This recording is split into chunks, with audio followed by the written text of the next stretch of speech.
વિચાર કરવા આવ્યા છીએ કે ક્યાં સુધી આંદોલન કરવાના અને કેટલા મુદ્દાઓ પર આંદોલન કરવાના. ભગવાને એક જ તો જીવન આપ્યું છે, એમાંય હારા જીવવા જેવા વર્ષ આવે. ઉંમર વર્ષ 22 થી લઈને ઉંમર વર્ષ 42 ની વચ્ચેનો ગાળો હારો છે. એ આખો હારો ગાળો જિંદાબાદ મુર્દાબાદમાં કાઢી નાખવાનો છે. ભગવાને જે જીવવા જેવું જીવન આપ્યું ને જીવનની અંદર જે જીવવા જેવા વર્ષ આપ્યા એ મુર્દાબાદ મુર્દાબાદ આજ કરવાનું છે. અહીંયા કાલ મરીને ઉપર જાઉં છું, ઉપર વાળો પૂછશે ને શું કર્યું તો કે મુર્દાબાદ મુર્દાબાદ કર્યું. ક્યારેક તો આપણે વિચારવું પડશે કે ક્યાં સુધી મુર્દાબાદ. એક વખત એવું ન થાય કે આમ ધડમ લઈને હાવણો દબાઈ દે જાય ઘો કાયમ માટેની 40 વર્ષ સુધી પાછી ના આવી. એકવાર એવું ન થાય આપણાથી. 3 પેઢીઓ વહી ગઈ, 3 પેઢીઓ વહી ગઈ, મુર્દાબાદ પૂરું નથી થતું. આ પાણીની વાત કરી બધાએ, વિક્રમભાઈએ ને આના આગેવાનો બધાએ, મયુરભાઈ ને બધાએ. પાણીની સમસ્યા કઈ 2026 ની તો છે નહીં, 30 વર્ષથી એની સમસ્યા છે. ધારાસભ્ય એનો છે, પાર્ટી એની છે, સમસ્યા એની. લ્યો, જો સમસ્યા એની હોય તો નેતા બદલો, અને નેતા એનો એ હોય તો સમસ્યા બદલાઈ જવી જોઈએ. નથી સમસ્યા બદલાતી, નથી નેતા બદલાતો. એનો અર્થ એ થયો કે આપણે જ તે કાંઈ રસ નથી, આ તો ખાલી ખાલી ભેગા થયા છે. કાં તો નેતા બદલાઈ જવો જોઈએ, પાર્ટી બદલાઈ જવી જોઈએ, સરકારો બદલાઈ જવી જોઈએ, સિસ્ટમ બદલાઈ જવી જોઈએ. અને કાંઈ ન બદલાય તો પછી પ્રશ્ન બોલવાનું જ બંધ કરી દેવું જોઈએ. કેમ કે આપણા હાથે તે આપણું પાપ લખાતું હોય, શું કરવાનું? આજ આપણે એમ કહીએ છીએ કે સરકાર આમ કરે છે. સરકાર કોને બનાવી? જો પૂછો પડખે વાળાને, કોને બનાવી? પૂછો કોને બનાવી આ સરકાર? અને હમણાં તાલુકા જિલ્લા પંચાયતની ચૂંટણી ગઈ, ભગવાનને નજર સામે રાખીને વિચારજો ક્યાં બટન દાબ્યું હતું. હાવણા વાળા દાબ્યું છે, એ તો આવી ગયા અમારા એક માણા, અમારા થોડા 50 આવ્યા છે. તો કોકે તો દીધું હશે ને કાદવ વાળું બટન. એક છે કાદવ કીચડનું કમળ છે ને એક હાવણો છે. વર્ષોથી ગંદકીના બટન દબાઈ થાય તો ગંદકી જ વધવાની ને, એકવાર હાવણો દબાવ તો ચોખ્ખું થાય એમ છે. બે વસ્તુ સાફ છે, એક બાજુ કાદવ કીચડનું બટન છે ને એક બાજુ ઝાડુ લાવ્યા છે. બટન જ કીચડનું દબાયું હોય તો સાફ કેદી થાય? અને એક પ્રશ્ન હોય તો કોઈ પ્રશ્ન નથી, પણ પ્રશ્ન જ પ્રશ્ન હોય તો શું કરવું? અમે તો આ નવા રાજકારણમાં આવ્યા છીએ, પહેલી વાર ધારાસભ્ય બન્યા. એટલું બધું અમે જોયું નહોતું કે આ રાજકારણ કેવું આવે, આમાં નેતા કેવા આવે, આમાં અધિકારી કેવા આવે, આ સરકાર કેમ હાલતી હોય, આ બધા શું કરતા હોય, શું વિચારતા હોય, કેવી રીતે નિર્ણય કરે છે, કાંઈ ખબર નહોતી. અમે ઢેફા ભાંગતા હતા શેઠે. ઉનાળામાં વાડ્યું હરખી કરવી, ચોમાસામાં નીંદવા પારવા, સોંપવા જાવી, સીઝન ઉકલી જાય હાંઠિયું બાઠિયું ખાવા જાવી, રાપ રપટો મારીને ખેતર ચોખ્ખું કરવી, તા પાછો મેં આવી જાય, મહિને વચ્ચે 1 મહિનાનું વેકેશન આવતું. પણ જે દિવસે એમ જોયું કે આ કાળા તડકાનું પરસેવો નહીં લોહી રેડીએ ખેતરમાં, અને એ પછી તે આપણી પીડા કે આપણો પરસેવો કે આપણે રેડેલું લોહી ગાંધીનગર સુધી કોઈને દેખાતું નથી, એવું અમને થયું. તો અમે આવ્યા, કીધું હાલો રાજકારણમાં જોઈએ કે આ બધા શું કરે છે. વિસાવદર વાળાના આશીર્વાદથી હું ગયો વિધાનસભામાં, સચિવાલયમાં, મુખ્યમંત્રી સાહેબની ઓફિસોમાં, મંત્રી સાહેબની ઓફિસોમાં, ગુજરાતના મોટા IAS IPS અધિકારીની ઓફિસમાં. ન્યા જઈને મેં એટલું જ જોયું કે કોઈ આપણું નથી ને, આપણું કોઈ છે જ નહીં, આપણો કોઈ માણસ જ નથી, બધું એનું છે. અમે જ્યારે રાજકારણમાં ખેડૂતોના પ્રશ્નોનું નેતૃત્વ કરીએ તો ક્યારેક ટીવી વાળાને, ક્યારેક ભાજપ વાળાને, ક્યારેક કોંગ્રેસ વાળાને ગમતું નથી કે આ લોકો રાજનીતિ કરે છે. અમારી ઉપર આરોપ મૂકે છે કે આ લોકો રાજનીતિ કરે છે. ભાઈ, રાજનીતિ નહીં કરીએ તો ગાંધીનગર સુધી અમારી વાત પહોંચતી નથી, અવાજ ટૂંકો પડે છે. રાજનીતિ થાય તો જ એના બેરાકાન સુધી મુદ્દો પોગે છે, નહીતર આપણું ત્યાં કોઈ છે નહીં. ગોપાલ ઇટાલિયા ખેડૂત માટે નહીં બોલે તો ગાંધીનગર સુધી વાત કેમ પહોંચાડશો? કયો મને આલો બિન રાજકીય રીતે. વિધાનસભાના મેઇન ગેટ છે, ત્યાંથી અંદર નથી આવવા દેતા. 2 કલાક લાઈનમાં ઉભા રહ્યો ત્યારે નહીં જેવો પાસ આપે છે, પાસમાંથી મૂતડી સુધી જઈએ કાંઈ એનાથી આગળ જવા નથી દેતા. એનો અર્થ એ થયો ને કે પાસ કઢાવી ત્યાં આપણે એ હાટું જ ગયા. મંત્રીની ઓફિસ સુધી તો જવા નથી દેતા. ગાંધીનગરમાં બેઠેલા સાહેબોના બેરા કાન સુધી અવાજ પહોંચાડવો છે તો તમારો દીકરો ધારાસભ્ય બનાવવો પડશે, તમારો દીકરો સાંસદ બનાવવો પડશે, તમારા દીકરાની પાર્ટીની સરકાર બનાવવી પડશે અને રાજનીતિ ચોડે ધાડે કરવી પડે. આ મૂછને વળ દેતા કહેવું પડશે છીએ રાજનીતિમાં જાઓ, જેનામ જે થાય એ કરી લેજો. બિન રાજકીય શું હોય? આપણને માર મારનારા રાજકીય લોકો છે ભાજપના, આપણા ખેતરમાં થાંભલો નાખનારા રાજકીય લોકો, આપણે ત્યાં આવીને આપણી હાથબારો માગનારા રાજકીય લોકો, અને એની સામે લડાઈ બિન રાજકીય. અરે વાહ, બહુ સરસ. એકચ્યુઅલી સારી લડાઈ છે. તમને માર મારનારા ભાજપના માણસો, થાંભલો નાખનારા ભાજપના માણસો, હેરાન કરનારા ભાજપના માણસો ને ભાજપના માણસોની સામેની લડાઈ બિન રાજકીય ક્યારેય ન હોય. એમાં રાજકીય જ હોય ને મોરે મોરો જ હોવો જોઈએ ને ઘર ભેગા કરવાની જ લડાઈ હોવી જોઈએ. દોસ્તો, ક્યાં સુધી સહન કરવાનું? ક્યાં સુધી આ બધું ચલાવવાનું? એટલા બધા પ્રશ્નો, એની કોઈ સીમા નહીં. કંપનીના માણસો ગાંધીનગરમાં બેઠા છે. કંપનીએ ક્યારે આંદોલન કરવું પડ્યું કે ભાઈ આપણે નગરા ગામના ખેડૂતોની વિરુદ્ધમાં 3 કંપની આંદોલન પર ઉતરી? એવું થયું ક્યારે કે રિલાયન્સ ને અદાણી પેલી બીજી ત્રીજી 10 કંપનીના માણસો મંડપ તાણીને ઉપવાસ ઉપર બેઠા, નગરાવાળા થાંભલો નાખવા દો, નગરાવાળા થાંભલો નાખવા દો? એવું થયું કેમ?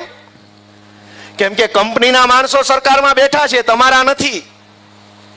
કોઈ દિવસ ક્યાંય પ્રાઇવેટ માણસોએ આંદોલન કરવું પડ્યું કંપનીએ પોતે કે પાણી આપો, પાણી આપો?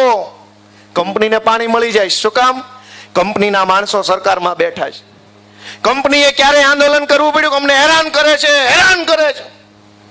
કંપનીના માણસો સરકારમાં બેઠા છે. કંપનીના માણસો સરકારમાં બેઠા છે. ગુંડાઓના પ્રતિનિધિ સરકારમાં બેઠા, મોટા મોટા માથાભારે માણસોના પ્રતિનિધિ સરકારમાં બેઠા છે. તમારા માણસો ક્યાં છે? તમારો માણસ કોણ સરકારમાં બેઠો છે એ પૂછો તમારી જાતને અને તમારા નેતાને, તો તમારા આત્મામાંથી જવાબ આવશે કે અમારો તો કોઈ છે નહીં ભાઈ. તો ન બોલ્યો હોય એકાદો અમારો હોત તો. અને જો કોઈ તમારા ન હોય તો તમારી આખી આમ આદમી પાર્ટી છે, અમારા ઈશુદાન ગઢવી છે, ચૈતર વસાવા છે, પ્રવીણ રામ છે, અમારા બ્રિજરાજ સોલંકી તમારા સંતાનો બનીને આવ્યા છે. એને જરાક આશીર્વાદ આપો તો તમારો અવાજ એ વિધાનસભા સુધી પહોંચાડશે. અને જ્યાં સુધી ન્યાય વાત નહીં પોગે, અને આમ તો ન્યાય હું પોગાડવાની, હવે એને ઘર જ ભેગા કરવાની વાત છે. એમાં હું વાત પોગાડવાની એને નહીં ખબર પડતી હોય હું હાલે રોજ આંદોલન, એટલું બધું માણસ ભેગું થાય. એ થોડા પાકિસ્તાનમાં રહેશે? સાપુ રોજ કોલેજ નહીં જોતા હોય કે નગરા ગામમાં મીટિંગ થઈ હતી ખેડૂતો કાળો કકળાટ કરે છે? પણ એને આપણી પીડા દેખાતી નથી. શું કામ? હમણાં વિધાનસભાનું સત્ર ગયું તે આપણા ગુજરાતના પરમ આદરણીય મહાસન્માનનીય શ્રી શ્રી શ્રી શ્રી ખેડૂત નેતા કિસાન મંત્રી જે છે એમણે મને પોતાને વિધાનસભામાં એમ કીધું કે ગોપાલભાઈ, તમે અહીંયા વિધાનસભાની અંદર ઊભા થઈને ખેડૂતોના નામે બધું બોલ બોલ કરો છો કે ખેડૂતોને આમ સમસ્યા છે ને ખેડૂતોને તેમ સમસ્યા છે, તો મત કાં ભાજપને દઈ આવે છે? આવું મને કીધું. વાત તો એની સાચી છે કે સમસ્યા છે તો મત કોણ દેશે? કાં તો એનો અર્થ એમ થયો કે સમસ્યા નહીં હોય ને કાં તો એનો અર્થ એમ થયો કે ભલે સમસ્યા બટન તો ભાજપનું દાબવું. કૃષિ મંત્રી મજાક ઉડાવે છે આપણી ન્યાય મંદિર સરકારમાં. એ એમ કે છે કે મત શું કામ દેશે અમને જો સમસ્યા હોય તો? હવે તમારે નક્કી કરવાનું સમસ્યા છે કે સમસ્યા નથી એ સાબિત કરવું હોય તો બટનથી નક્કી થાય. સમસ્યા નથી એમ જો સંદેશ ગાંધીનગર મોકલવો હોય તો કીચડનું બટન દબાવવાનું. અને બહુ સમસ્યા અમારા જીવનમાં છે એવો મેસેજ ગાંધીનગર મોકલવો હોય તો હાવણા વાળું બટન દબાવવાનું. આ કીચડ વાળું બટન દબાવો છો એટલે ઈ એમ માને છે કોઈ સમસ્યા નથી, કીચડ જ કીચડ, મજા જ આવે છે પબ્લિકને. ઈ એમ કે છે કે કોઈને સમસ્યા નથી. ખેડૂતો ખુશખુશાલ થઈ ગયા છે નરેન્દ્રભાઈના રાજમાં. તમે કયો ભાઈ, થઈ ગયા ખુશખુશાલ? છોકરાના વ્યવહાર થતા નથી. ખુશખુશાલની ક્યાં વાત જ રહી? કેટલાય બચારા આપણા ભાઈઓની એમનામ તારીખ વહી ગઈ, એકેય માગું નું આવ્યું. અમથું કોઈ બતાવે તો એમ થાય બતાવ્યું, કોરે કોરી તારીખો વહી ગઈ. નરેન્દ્રભાઈના રાજમાં કે ખેડૂતો ખુશખુશાલ છે, લઈ જવા બધાના અમારા હાસો. ભાઈ કે ખટારા ભરાય એમ છે. તો મત કોણ દેશ? જરાક આપણા દિલને પૂછો ભાઈઓ, મારા વડીલો, જરાક પૂછો કે કોણ મત દઈ આવે છે આને, અને હું કામ આને મત દે છે? એવું તો હું એનામાં કલાકારીગરી છે કે એવું તો હું આપણને એને દઈ દીધું છે કે 30 વર્ષથી લાગ લગાટ મત દીધા કરે છે? ક્યારેક તો આપણે ઊભા રહીને પાછું વળીને જોવું પડશે કે આપણા હાથે જ આપણે આ શું કરી રહ્યા છીએ. આ અમારા વિસાવદર વાળાએ મને મત દીધા, અહીં સુધી મજા આવી કે નહીં? કયો જઈ, કેવી મજા આવી? હારી મજા આવી? થોડી થોડી? કાંઈક ખારો માણા જો આપણા હાથે ચૂંટાઈ જાય ને તો એનો રોનક છે દેશ દેશ સુધી જાય. અને અમે ત્યાં ચૂંટાણા તો મેણા મારે છે કે તમે મત નથી દેતા એટલે તમારા કામ નથી થતા. આ મોરબી વાળાએ દીધા હતા એને કેમ માર માર્યો? જ્યાં નથી ચૂંટાય એમ ત્યાં મેણા મારે ભાજપ વાળા, તમે મત નહીં દો તો તમારું કામ નહીં થાય. આખા વઢવાણમાં, સુરેન્દ્રનગર, આખા જિલ્લામાં બધું ઉપરથી હેઠે સુધી ભાજપ વાળા છે, તો આવે જ પાણી ઠેઠ ઠેઠ સુધી ભાજપ. કોંડ ગામમાં તો તાલુકા પંચાયતના પ્રમુખ બન્યા તોય પાણી ન આવ્યું. થાંભલા આવ્યા સીધા. શું કામ? એ કે આ ટીંગાઈ જાવ ગળે દોવડું બાંધીને. એ હાટું ખેતરમાં નાખ્યા છે, થાકી જાવ તો આ ટીંગાઈ જાય એટલે કામ પતે. સરકાર તો ઈ જ કરવા બેઠી છે કે તમારે આઘું જવું નહીં નાન્યા, કેમ કે ઝાડવા શેઠે રહેવા નથી દીધા કોઈ. નકર પેલા ઝાડવે ટીંગાતા કોંગ્રેસના રાજમાં. હવે એ કે ઝાડવા નથી. સરકારે ખેડૂતો માટે ખૂબ સારી સુવિધા કરી છે. ખરેકના ખેતરમાં એક થાંભલો લટકી જવો હોય તો વાર ન લાગે. આવું હોય કઈ? સરકાર હોય કોના માટે? કંપની માટે હોય, જનતા માટે? કયો છે બધા? કયો કઈક આમાં માઇક માંથી અવાજ જાય નહીં, કાંઈક સાંભળતા હોય અમારી વાત તો ધ્યાને લે. સરકાર કોના માટે હોય? કંપની માટે કે જનતા માટે? પોલીસ કોના માટે? જનતા માટે કે કંપની માટે? વ્યવસ્થા કોના માટે? જનતા માટે કે કંપની માટે? હા, તો બધું કંપની માટે છે. ભાજપે કંપનીને ખોળે બેહારી છે કે કંપનીએ ભાજપને ખોળે બેહારી છે, કઈ નક્કી નથી થતું. દોસ્તો, એટલી બધી પીડાની વાત છે, પણ મને એમ કહો કે આનો રસ્તો શું? આ થાંભલાની રામાયણ, આ પાણીનો મુદ્દો, રોડ હમણાં વરસાદ પહેલું જ આપતો આવશે એટલે લગભગ રોડમાં તમારે 2-2 ફૂટના ખાડા પડી જાય. સારું દૂધ પીધેલું છે એ જ સારો રહે, બાકી જેવા તેવા તો બટકી જવાના છે. પહેલા જ વરસાદની અંદર મોકાણ થવાની છે. આ વરસાદ ખેંચાણો, અનેક પશુપાલકો, માલધારીઓને ઘાસચારાની તંગી હમણાં ઊભી થઈ. નવું ઘાસ તો કઈ ઉગ્યું નહીં, વરસાદ આવ્યો નહીં. હજુ જો 2-5 દિવસ ખેંચાય તો ઢોર ચારવા ક્યાં જવા, એને ખવડાવવું હું? જેનો જીવનનો આધાર ઘર પરિવાર દૂધ ઉત્પાદન ઉપર હાલે, એને શું કરવાનું એની ચિંતા નથી. એક પણ મુદ્દા ઉપર સરકાર આપણી વાત સાંભળતી નથી. તો રસ્તો હું? એને કહેવાનો કે કાઢવાનો? એને કહેવાનો કે કાઢવાનો? પણ કોણ કાઢે? અમે વળ ખાવીએ છીએ પણ ચૂંટણી અમારો મેળ આવતો નથી. દોસ્તો, અમે અમારા માટે નહીં, પૈસા વાળું થઈ જવું હોય, હેલિકોપ્ટરોમાં ઉડવું હોય, હારી હારી ગાડીઓ ફરવું હોય, મોટા મોટા હોદ્દા, લાલ લાઈટ વાળી ગાડી, 10 જણા આગા રેજો ગોપાલભાઈ એવું કરવા વાળા, એ બધું જોતું હોય ક્યાં જવું પડે? તો અમે નથી ગયા. શું કામ? કે આગા રેજો કરવા વાળા નહીં. અમને તો અમારા ખેડૂત માવતર ઓરા આવો, અમે તમારા દીકરા, તમે અમારા મા બાપ છીએ, ઓરા આવો, આગા નહીં. આગા નથી રહેવાનું. આગા તો ભાજપ વાળા રહેજો, આમાં ભટકાઈ જાઓ તો ભૂંગા ભાંગી જવાના છો. અમે તો ઓરા આવો એમ કેવા વાળા છીએ કે અમે તમારા દીકરા છીએ, નાના છીએ, કઈક અનુભવ ઓછો પડતો હોય, કઈક આવડત ઓછી પડતી હોય, તમે શીખવાડો, તમે અમારું ઘડતર કરો, તમે હાથ પકડો, તમે મત આપો, તમે સરકાર બનાવી દો, તમે અમારી પાસે કામ કરાવો. છોકરાઓ તમારે આ કરીને દેવાનું છે તો અમે તમને કરીને દઈએ એવી શક્તિ ઈશ્વરે અમને આપી છે. તમારે અમારી પાસે કામ કરાવવાનું છે. હવે થાય છે એવું કે કામ કરે એવા છે એને તમે સત્તા હોપતા નથી અને હાવ નકામા છે એ ક્યાંના ક્યાંય ચડી ગયા છે.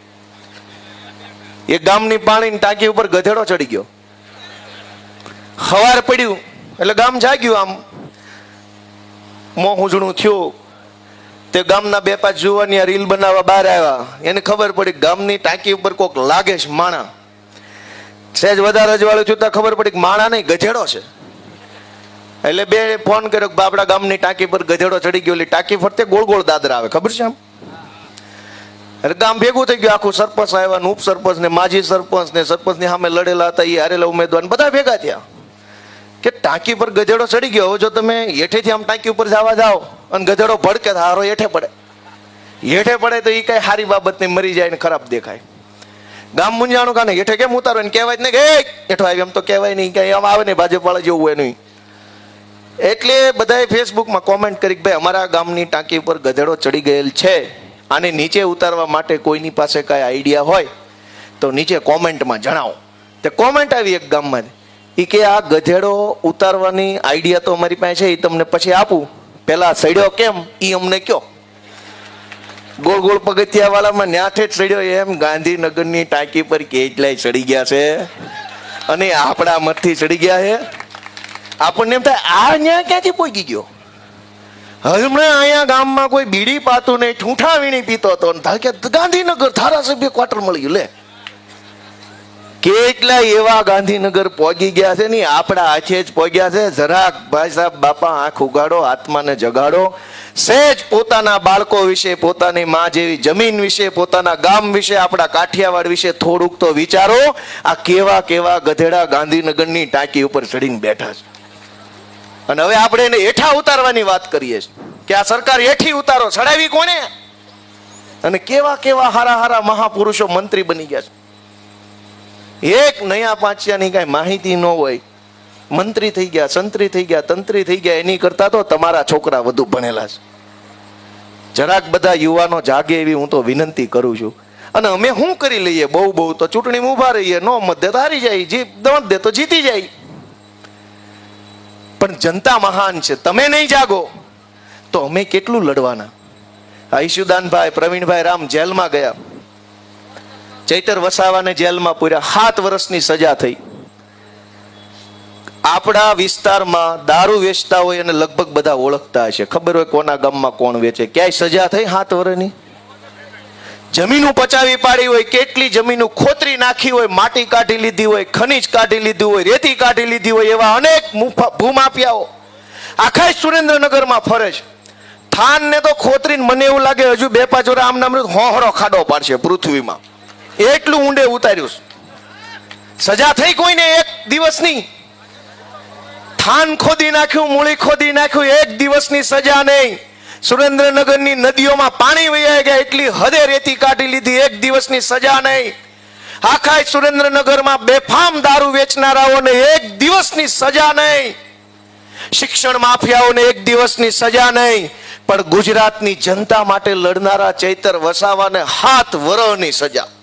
હું કામ?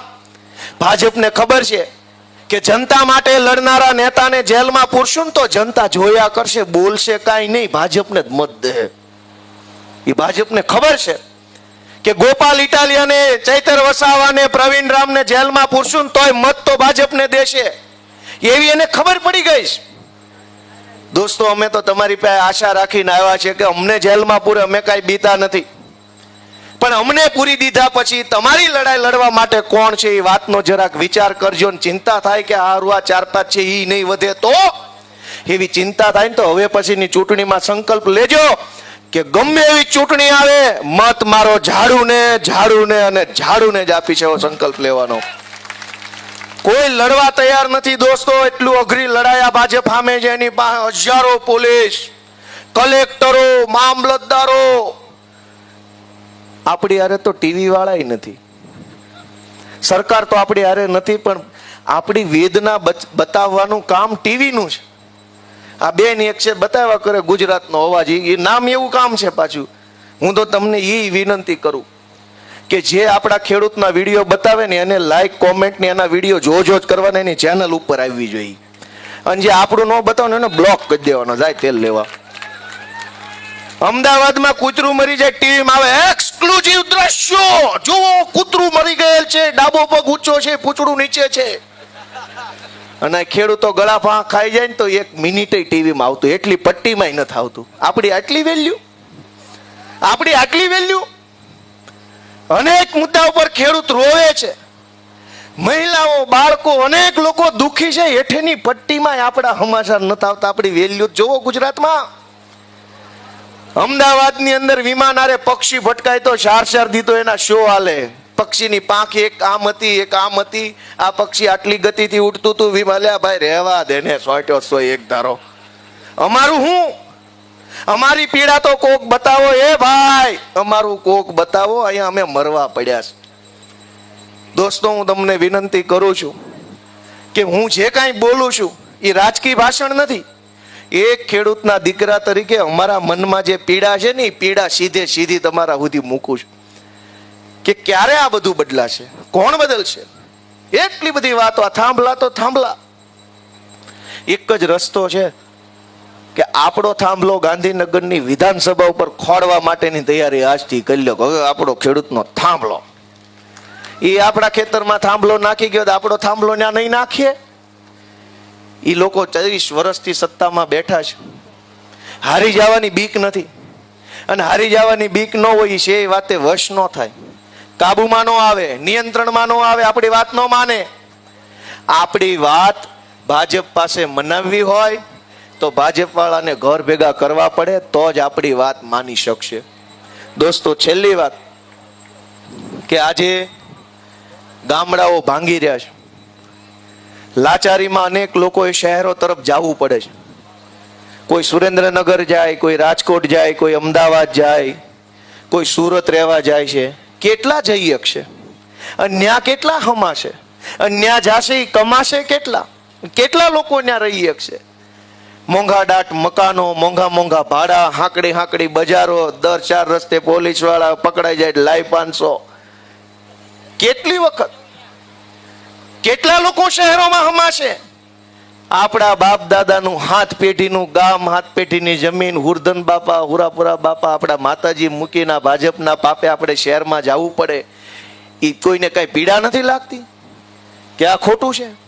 અને એટલે હું વિનંતી કરું છું કે આપણા ગામને હજુ જ્યાં છે એ સ્થિતિ એથી હજુ સારું કરવું હોય તો સમય છે, હજુ જાગવાનો સમય છે. હજુ આપણે બધા જાગશું, સજાગ બનશું. ચૂંટણી ટાણે આપણે આપણો માણસને નેતા બનાવશું તો આપણે આપણા ગામડાને ભાંગતું અટકાવી શકીશું. આજથી 30 વર્ષ પહેલા ગામમાં કેટલા માણસો રહેતા હતા અને આજે કેટલા રહે છે? તો વિકાસ થયો હોય તો કેમ ગામ મૂકીને વયા ગયા? મારી વાત સાચી છે કે ખોટી? આજથી 30 વર્ષ પહેલા ગામમાં કેટલા હતા અને આજે કેટલા છે? વધ્યા કે ઘટ્યા? દરેક ગામમાં માણસો ઘટ્યા. ગયા ક્યાં? વિકાસની શોધમાં શહેરમાં ગયા. શહેરમાં ભાજપ વાળા ભાષણ કરે કે બહુ વિકાસ થયો છે, ગામમાં એમ કે બહુ વિકાસ થયો છે, તો આ માણા અહીંથી આમ કેમ વહી ગયું? દોસ્તો, આપણે બધાએ જાગવાનું છે. હું તમને એટલી વિનંતી કરવા આવ્યો છું કે આમ આદમી પાર્ટી ગુજરાતના સામાન્ય માણસો માટે લડે છે. અમે બધા સામાન્ય પરિવારમાંથી આવીએ છીએ. લડવું એ અમારું કામ છે. અમે ક્યાંય ડરતા બરતા નથી. ચૈતરભાઈ વસાવા જેલમાં છે છતાં એનો જુસ્સો અડીખમ છે. કાલ કદાચ મને પૂરી દે, મને હવે ધારાસભ્યમાંથી કાઢવા માટે કાહટી કરે છે. હવે જોઈ કેટલા દી એનું મારું બેયનું હાલે છે. પણ ધારાસભ્ય રહીએ કે ન રહીએ, કાળ